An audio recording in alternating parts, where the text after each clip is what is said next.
मध्य प्रदेश के चंदनपुर गांव में भोला नाम का एक व्यापारी अपने पत्नी सुलेखा के साथ रहता था। भोला के पिता के पास उनका सबसे भरोसेमंद साथी एक गधा था, जिस पर वो सामान लादकर बाजार में बेचते थे। पिताजी के गुजर जाने के बाद भोला ने भी अपने पिता का व्यापार संभाल लिया। वह रोज अपने गधे पर गेहूं, चावल और अन्य सामान लादकर बाजार जाता और बेचकर वापस आता था। अरे सुलेखा, मैं बाजार जा रहा हूँ, मुझे आने में देर होगी, तुम खाना खाकर सो जाना। ठीक है जी, लेकिन थोड़ा जल्दी आइएगा, वरना मेरी चिंता बढ़ जाती है। चल बे गधे, आज जरा तेज चलना, सुना नहीं जल्दी घर आना है। जी हुजूर, मैंने कब देरी की है जो आज करेंगे। फिर भोला और उसका गधा बाजार की ओर चल दिए। भोला का गधा पूरे बाजार की गधों में सबसे ज्यादा सामान उठाने के लिए मशहूर था। बाजार पहुंचने पर भोला का दोस्त घनश्याम उसे देखता है।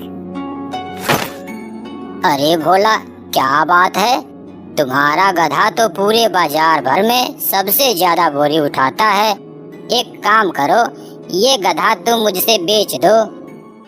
अरे नहीं घनश्याम, ये गधा मेरे पिताजी की आखिरी निशानी है, इसे मैं किसी भी कीमत पर नहीं बेच सकता। लेकिन घनश्याम, तुम्हारा गधा तो कद काठी में मेरे गधे से भी बड़ा दिखता है, फिर ये काम क्यों नहीं करता। अरे भोला, कद काठी में बड़ा होने से कुछ नहीं होता, दिखने में तो मजबूत है, पर ये बहुत आलसी और कामचोर है। दिन भर खाता है और काम के नाम पर ढेला भी नहीं हिलाता। क्यों बे गधा, क्या ये सच कह रहा है? तू आलसी है? देखो, काम से भागने वाला कोई भी गधा नहीं चलेगा। थोड़ी देर बाद भोला और घनश्याम घर लौटने लगे। जब वे घर पहुंचे तो सुलेखा घर के दरवाजे पर इंतजार कर रही थी। अरे सुलेखा, ये क्या, तुम अभी तक यहीं बैठी हो, सोई नहीं? कैसे सो जाती, आपकी फिक्र हो रही थी, आपने इतना देर जो कर दिया। फिर भोला सुलेखा को घनश्याम के बारे में बताता है।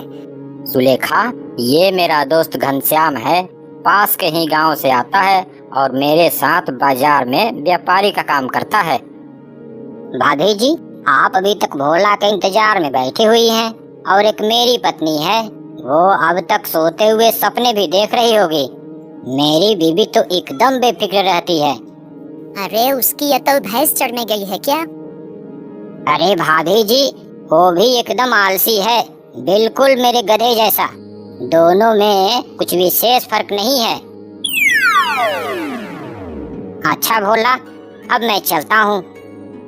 थोड़ी देर बातचीत के बाद घनश्याम अपने गधे को लेकर घर लौट जाता है। अगली सुबह वह फिर से अपने गधे पर बोरियां लादने लगता है।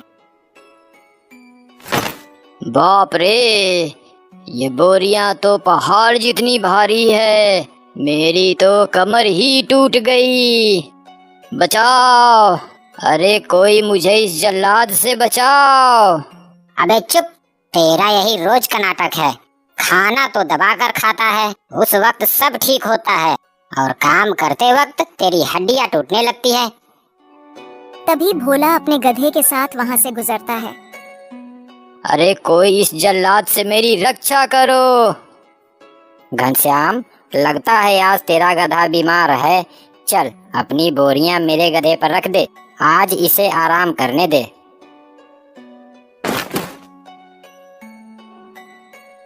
मुझे मूर्ख समझा है बच्चू, शरीर से गधा हूँ, दिमाग से नहीं। भोला ने घनश्याम की बोरियां अपने गधे पर लाद लीं और दोनों बाजार की ओर चल दिए। शाम को लौटते वक्त दोनों गधों की बातें करते हुए लौट रहे थे। तू नहीं जानता भोला, मेरा गधा बीमार उमार कुछ नहीं है, इसका रोज का यही नाटक है, वह बहुत ही आलसी है, इसी वजह से हमें सामान सस्ते दामों पर नजदीक के बाजारों में ही बेचना पड़ता है। ओहो, तो ऐसी बात है, फिर देखो कल इस कामचोर गधे को हम कैसे सबक सिखाते हैं। फिर दोनों अपने अपने घर जाते हैं।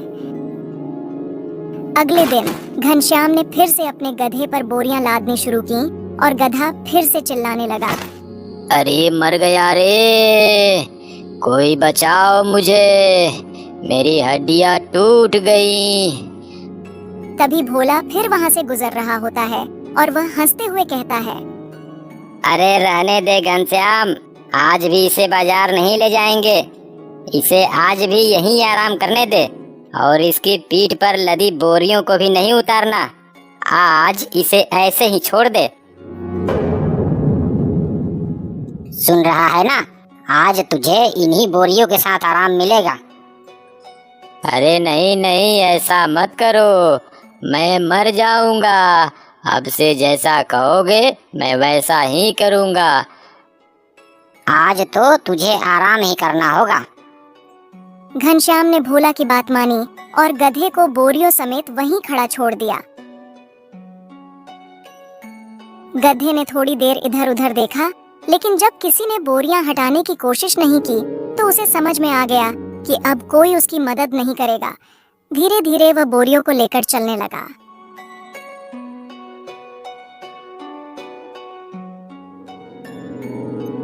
भोला, तेरी सलाह ने तो कमाल कर दिया। मेरा गधा बिना नाटक के ये काम करने लगा। वो देख कैसे चुपचाप बोरी लिए इधर ही आ रहा है। देखा, कभी कभी आलसियों को झूठी सहानुभूति नहीं बल्कि सख्त सबक चाहिए। अब से यह रोज की तरह नाटक नहीं करेगा।